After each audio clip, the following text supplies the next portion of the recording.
বৃন্দাবন আপনাকে জানে কিৰকম বৃন্দাবন খাও বৃন্দাবন ভগবান বাহি বাজাও বৃন্দাবন প্ৰভুৱে জীৱাত্মা সকলৰ লগত তেতিয়া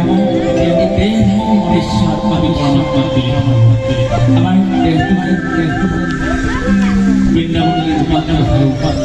আমাৰ যি ৰক্ত সঞ্চালন কৰাৰ বাবে আমি যে জীৱন ধাৰণ কৰি আছোঁ সেই ৰক্তবিলাক যমুনাৰ যিটো ধাৰা যমুনাখন কুলু কৰি গৈ আছে আমাৰ দেহতো তেনেধৰণে ৰক্ত সঞ্চালন কৰক মানুহ সুস্বাস্থ্য কৰে এই নাম অন্যায় যমুনা চঞ্চল হৈ পৰিছে যমুনাই কৃষ্ণ স্পৰ্শ কৰাৰ বাবে ঢোল তুলি নাচিছে যমুনাৰ এটা বাৰ মহাপ্ৰভু কৃষ্ণ আৰু আনটো বাৰত ৰাধাই আহ্বান জনাইছিল মই মথুৰা হাতলৈ যাওঁ তুমি মোক পান কৰিব অৰ্থাৎ জীৱাত্মাই পৰমাত্মাক প্ৰাৰ্থনা জনাইছে মোৰ সন্মুখত এখন ভৱসাগৰ তুমি যদি পাৰ কৰি নিদিয়া তেতিয়াহ'লে জীৱাত্মাৰ গতি নাইকিয়া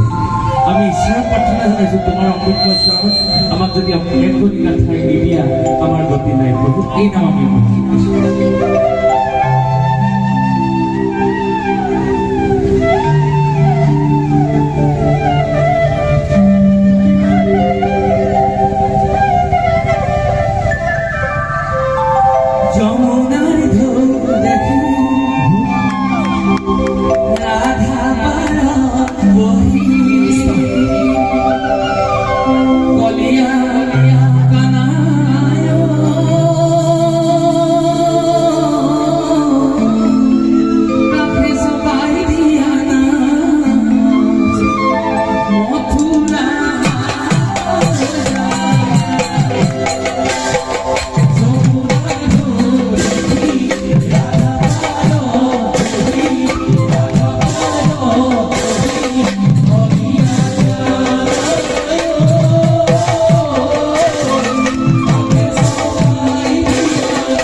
This